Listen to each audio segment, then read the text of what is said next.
Hello everyone. सो इस video में हम बात करने वाले हैं टीसीएस प्राइम के बारे में। अगर आपने देखा होगा तो टीसीएस एनक्यूटी में यहाँ पर तीन पोजीशन है, निंजा, डिजिटल और प्राइम। ठीक है।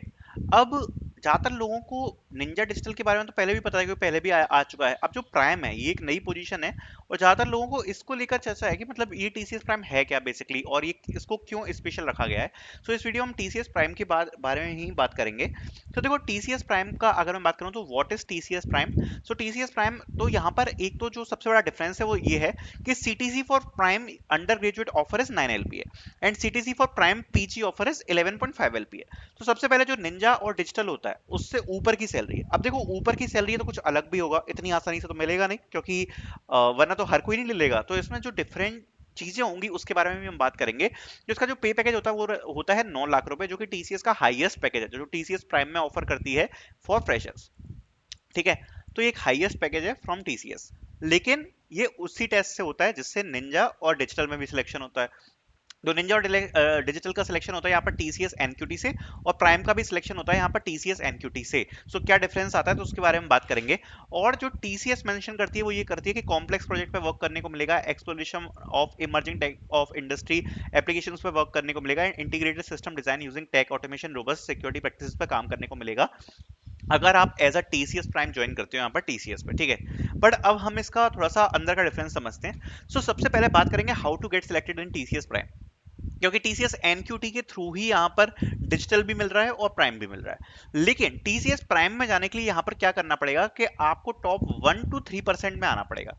अब व्हाट इज 1 to 3%? तो सपोज अगर अपन एक एग्जांपल लेकर चलते हैं कि अगर 10,000 बच्चों ने अप्लाई किया हुआ है, अगर 10,000 बच्चों ने अप्लाई किया हुआ है, सो अगर आपका जो स्कोर है लगभग वो 1 से 2% में, अगर आप स्कोर कर पाए अपना टीसीएस एनक्यूटी में जो आपका फाइनल जो स्कोर कार्ड बनता है, अगर आप उसमें 1 से 2% में हो टॉप स्कोरर्स में, तो यहाँ पर जो आपका चांस है वो ये है, जैसे अगर आप सपोज टॉप 100 रैंक्स में आए या टॉप 200 रैंक्स में आए, अगर 10,000 बच्चों ने अप्लाई किया है तो यहाँ पर आपको टीसीएस प्राइम के लिए इंटरव्यू इनवाइट्स आ सकते हैं। ठीक है। तो आपको बिल्कुल टॉप 1 to 2% में आना पड़ेगा एनक्यूटी में। दूसरी बात, इसका जो इंटरव्यू होता है वो टीसीएस के बाकी इंटरव्यूज से काफी अलग है। You need to clear hard technical interviews, जो कि निंजा और डिजिटल दोनों से काफी ज्यादा डिफिकल्ट होंगे। साथ साथ में you need to clear the HR round, then you will get a offer. ठीक है। सो ये है इसका, सबसे पहले आपको टॉप स्कोरर्स में आना पड़ेगा, टॉप 100 to 200 में। उसके बाद what you need to do is you need to score 1 to 3% in NQT, then clear hard interviews, then clear HR round, then get offer. अब what is expected from TCS prime profile. तो अगर इसकी बात करें तो देखो, TCS prime जो है प्रोफाइल, इसका सिलेक्शन केवल एक सेक्शन पर डिपेंड करता है, दैट इज एडवांस। सो अगर आप टीसीएस एनक्यूटी को देखोगे तो टीसीएस एनक्यूटी दो पार्ट्स में डिवाइडेड है, फाउंडेशन और एडवांस। अब उसमें जो एडवांस वाला सेक्शन है ना, ये होता है टीसीएस प्राइम के लिए। अगर आपको टी फाउंडेशन सेक्शन आप ये मान सकते हो, ये तो निंजा प्रोफाइल्स वालों के लिए है। और एडवांस अगर कोई डिजिटल या प्राइम में जाना चाहता है तो उनको फाउंडेशन और एडवांस में अच्छा स्कोर करना पड़ता है। अब अगर बात करें एडवांस की, तो एडवांस सेक्शन में अगर आप देखोगे तो एडवांस क्वांट और रीजनिंग, इसके लिए टोटल 25 क्वेश्चंस आते हैं। उसमें आपको 23 प्लस क्वेश्चन सॉल्व करने पड़ेंगे, या तो 23 या 23 से ज्यादा, क्योंकि तभी आप टॉप 1 या 2% में आ पाओगे, क्योंकि इसका कंपटीशन हार्ड होता है। ठीक है। सो 25 में से एटलीस्ट 23 या 23 प्लस क्वेश्चन आपको सॉल्व करने पड़ेंगे। 90 मिनट्स का टाइम मिलता है, 90 मिनट्स में आपको 3 कोडिंग क्वेश्चंस दिए जाते हैं। अब उस कोडिंग क्वेश्चन में आपको एटलीस्ट 2.5 प्लस स्कोर करना पड़ेगा, मतलब 2.5 क्वेश्चन से ज्यादा सॉल्व करना पड़ेगा, मतलब 2 क्वेश्चन तो पूरे, और जो लास्ट एक क्वेश्चन होता है उसमें एटलीस्ट 0.5 टेस्ट केस आपके चले, मतलब आधे टेस्ट केस पास हो तब। लेकिन यहाँ पर एक इंपॉर्टेंट चीज है, सॉल्व द लास्ट क्वेश्चन। जो टीसीएस प्राइम है उसका मेजरली अगर सिलेक्शन पैटर्न देखा जाए तो उन बच्चों को टीसीएस प्राइम ज्यादा आता है जो लोग लास्ट क्वेश्चन को सॉल्व कर पाते हैं। अब ये जो 90 मिनट्स का टेस्ट है, मैं आपको ये बोलना चाहूंगा, इसको कुछ इस प्रकार से रखा जाता है कि इसमें 3 कोडिंग क्वेश्चन सपोज पूछे जा रहे हैं, तो इसमें ये दो जो क्वेश्चन है ना, फर्स्ट और सेकंड, ये कुछ इस प्रकार से हैं कि अगर आप इन दोनों को सॉल्व कर पाते हो, सो आपके जो चांसेस हैं वो डिजिटल के लिए काफी बढ़ जाते हैं।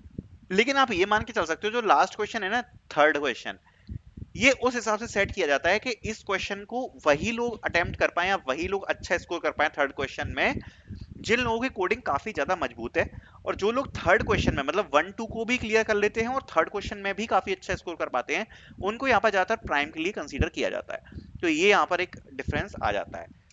आगे बढ़ के अगर बात करें, सो अगर इंटरव्यू प्रोसेस में बात करें तो इंटरव्यू प्रोसेस में भी यहाँ पर थोड़ा सा डिफरेंस है।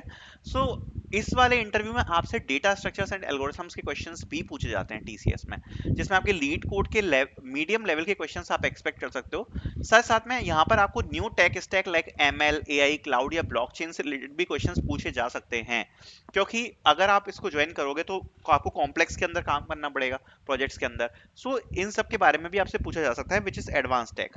And depth understanding of CS fundamentals is required.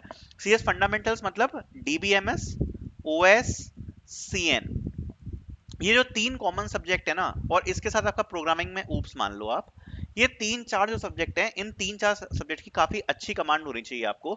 और जो भी आपने प्रोजेक्ट्स किए हैं उसकी बिल्कुल डेप्थ में अंडरस्टैंडिंग होनी चाहिए, क्योंकि ये वाला इंटरव्यू थोड़ा सा हार्ड लेवल का जाता है। साथ साथ में इसमें डेटा स्ट्रक्चर्स एंड एल्गोरिथम्स के भी क्वेश्चन पूछे जाते हैं। So this is the whole interview process which you need to clear. After this जब आप ज्वाइन करोगे तो प्रोजेक्ट डिफरेंस क्या आएगा। सबसे पहले you will work on more product based projects, मतलब देखो, सर्विस बेस्ड कंपनीज दूसरी कंपनीज को सर्विस प्रोवाइड कराती हैं, बट ऐसा नहीं है कि हमें केवल सर्विस ही प्रोवाइड करानी होती है, बट कुछ प्रोडक्ट्स भी होते हैं जो डेवलप करना पड़ते हैं, जैसे कि जो प्रोडक्ट बेस्ड कंपनीज करती हैं, लाइक अडोबी है, गूगल है, जो खुद के प्रोडक्ट्स डेवलप करती हैं। तो यहाँ पर टीसीएस को भी यहाँ पर खुद के प्रोडक्ट्स डेवलप करने पड़ते हैं, तो यहाँ पर काफी हाई चांसेस रहता है कि आपको प्रोडक्ट बेस्ड प्रोजेक्ट्स मिलेंगे, ना कि सर्विस बेस्ड, जिसमें आपका क्लाइंट नहीं होता, जिसमें प्रोडक्ट बेस्ड मतलब आप खुद की कंपनी के लिए कोई प्रोडक्ट बिल्ड कर रहे हो। सो उस टाइप का यहाँ पर एनवायरनमेंट रहता है। दूसरा, you will work on complex projects, मतलब जो प्रोजेक्ट्स इजीली डेवलप नहीं किए जा सकते, जिनमें कुछ ना कुछ कॉम्प्लेक्सिटी है, वो ज़्यादातर असाइन किए जाते हैं। And you will responsible for documentation, जो मतलब आपको प्रोसेस बता रहा हूँ कौन कौन सी टीम में प्रोसेस डिवाइड होती है प्राइम की। So first process is documentation, second is part of design team, then development team, then testing, then data and then deployment. तो ये पूरा जो लाइफ साइकिल है, इसमें आप किसी भी टीम का पार्ट हो सकते हो। सो this is the project difference जो कि आता है टीसीएस प्राइम में। सो आई होप आपको कुछ डिफरेंसेस क्लियर किए होंगे। So thank you so much for watching.